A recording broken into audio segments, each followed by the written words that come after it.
यह कहानी एक छोटे से गांव सुनहरापुर की है, जो अपनी हरियाली और शांत वातावरण के लिए प्रसिद्ध था। लेकिन इस साल सर्दियों ने कुछ ऐसा रूप लिया जो लोगों की जिंदगी बदल कर रख दिया।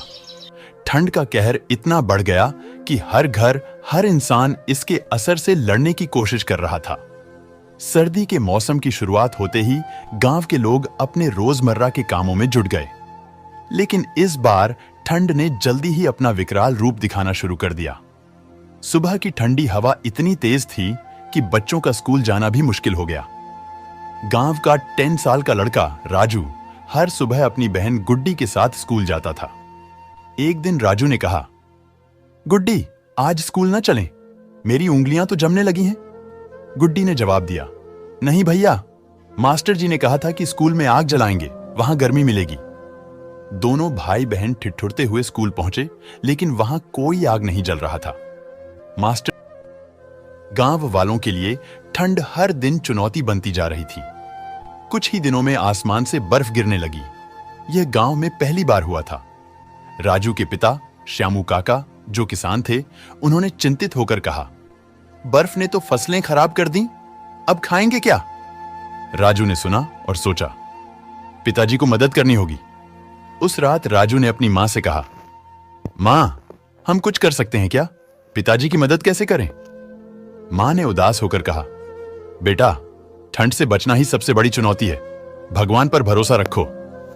अगले दिन राजू ने गांव के अपने दोस्तों के साथ बैठक की। उसने कहा, हम ठंड से बचने का उपाय निकालेंगे। गुड्डी ने सुझाव दिया, क्यों ना हम सभी मिलकर गांव में लकड़ियां इकट्ठा करें और हर गली में आग जलाएं। सभी बच्चों ने मिलकर गांव के बड़ों से बात की। श्यामू काका ने कहा, तुम बच्चों का यह हौसला देखकर लगता है कि हमारी ठंड से। गांव के हर इंसान ने अपनी ओर से लकड़ियां, भूसा और पुराने कपड़े इकट्ठा किए। बच्चे, बूढ़े और महिलाएं मिलकर गली गली में आग जलाने लगे। गुड्डी ने कहा, अब गांव में कोई भी ठंड से नहीं मरेगा।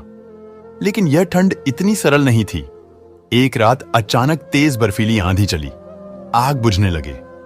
राजू और गुड्डी ने सोचा, अगर ऐसा ही चलता रहा तो हमारा गांव पूरी तरह ठंड से जम जाएगा। राजू ने अपनी दोस्तों के साथ गांव के मंदिर की घंटी बजाई। सब लोग इकट्ठा हुए। राजू ने कहा, हमें रात भर जागना होगा और आग जलाए रखना होगा। गांव के सभी लोग उस रात एकजुट होकर जागते रहे। हर कोई अलाव की आग जलाए रखने की कोशिश करता रहा। बच्चे भी अपने हिस्से का काम कर रहे थे। अगली सुबह सूरज निकला। पहली किरण के साथ गांव के लोग खुश हो गए।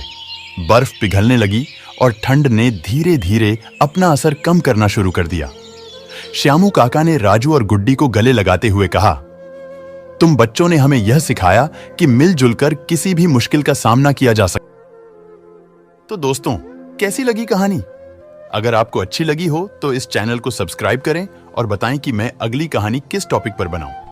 आप क्या देखना चाहते हैं, कमेंट में लिखें। अगर इस वीडियो पर 200 लाइक्स आते हैं तो मैं आपकी पसंद के टॉपिक पर कहानी बनाऊंगा। तो देखते रहिए इस चैनल को। धन्यवाद।